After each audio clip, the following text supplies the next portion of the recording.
오늘 있었던 정치권 뒷이야기 들어보는 정치 톡톡 시간입니다. 정치부 우정환 기자와 함께합니다. 어서 오십시오.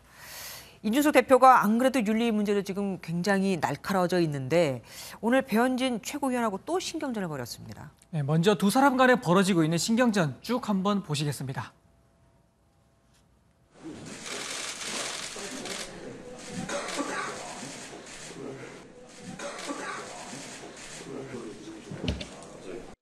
으로 오늘부터 비공개 회의에서 현안 논의하지 않도록 하겠습니다.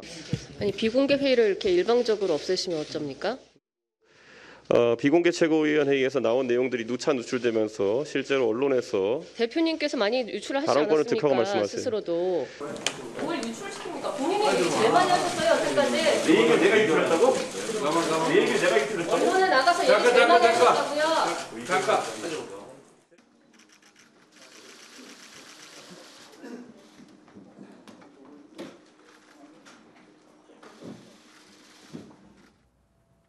오늘 장면을 보시면은 이제 배현진 최고위원이 악수를 건네려고 하는데 이준석 대표는 거부를 하죠. 네. 그러자 배 의원이 포기하고 이 대표 옆에 있는 정미경 최고위원과 악수를 한 뒤에 다시 이 대표의 어깨를 툭 치는 모습을 이제 보실 수 있습니다. 근데 서로 약간 뭐 미소도 띠고 있는 것 같고 그러면 장난처럼 보일 수도 있습니다.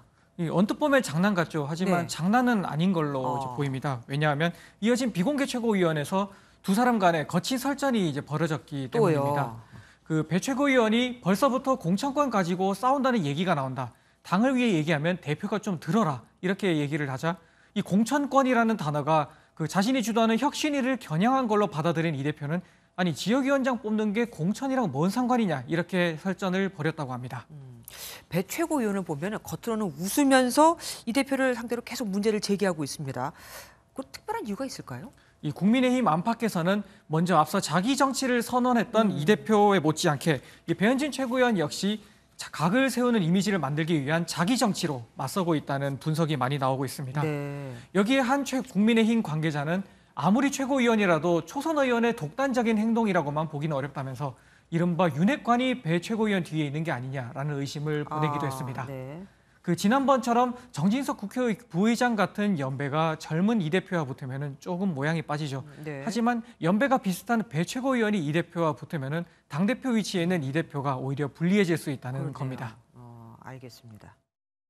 나름대로 뭐 당대표와 각을 세우려는 이미지를 가져가려고 하는 것 아닌가에 대한 생각은 있고요. 언론에서 해석하기를 이제 친윤계의 이미지를 구착하기 위한 행동들 아니냐라는 말들이 있죠.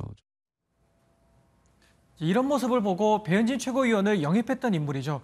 홍준표 대구시장 당선인은 이 당대표의 미숙한 지도력도 있지만 또 공개회의에서 반기를 드는 것도 안 된다라면서 두 사람을 모두 비판했습니다. 네, 이번엔 서해 공무원 피살 얘기로 가보겠습니다. 핵심인 대통령 기록물을 대통령 기록관이 공개 못한다고 했다고요? 네, 이제 피살 공무원 유족 측이 이제 낸 정보 공개 청구를 기록관이 거부했습니다. 네. 그 법에 따라 국회 제적의원 3분의 2 이상 찬성 또는 고등법원 영장이 있어야만 공개할 수 있다는 원칙론을 내세운 겁니다. 결국 유족 측은 대통령 기록물로 지정을 한 문재인 전 대통령까지 고발을 검토하겠다고 나선 상황입니다. 네. 이 사망 유족 측 이제 이 씨의 형이죠. 이래진 씨는 내일 오전 권성동 국민의힘 원내대표를 만나서 이 기록 공개를 할 수 있게 협조해달라고 요청할 예정이고요. 네. 다음 주에는 결국 제적의원 3분의 2 이상 찬성의 키를 쥐고 있죠. 이 민주당을 찾아가 우상호 비대위원장도 만나보려고 한다고 밝혔습니다. 네, 그 뭐가 있는지 그 목록도 공개가 안 된다고 들었습니다. 이것도 비공개 기록물로 지정이 돼 있다고요. 국민의힘 서해 공무원 이 피살 TF는 국방부를 찾아갔는데 뭐 성과가 있었습니까? 네, 국민의힘 TF는 어제 같은 경우에는 해경청을 찾아가서 해경청장의 사과를 이끌어내기도 했었죠. 네네.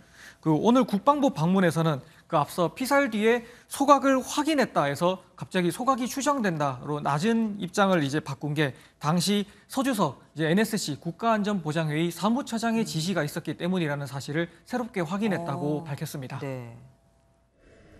9월 27일 날 서주석 NSC 사무처장의 지시로 국방부에 공문을 보내서 지침서를 보내서 시신 소각으로 확정한 입장을 바꾸라고 했습니다.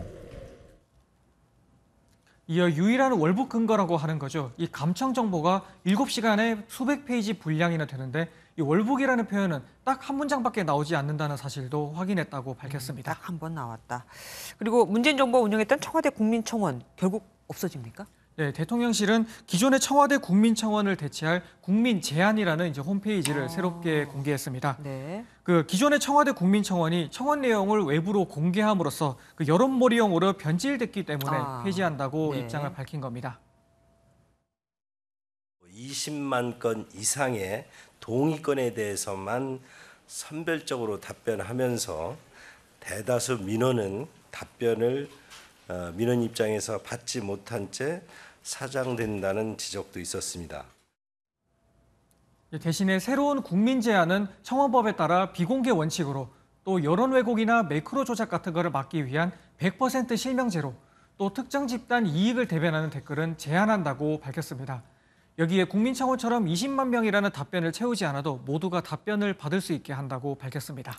그러니까 내용이 괜찮으면은 답변을 다 해줄 거다. 사실 청와대 국민청원은 긍정적인 면도 분명히 있었지만 국민을 갈라치게 한다는 그런 비난도 있었습니다. 네, 많은 분이 알고 있는 조국 사태 같은 경우에는 국민이 양쪽으로 갈리는 바람에 경쟁적으로 양쪽에서 모두 청원 동의를 유도하고 나섰던 사례가 있죠. 맞아요.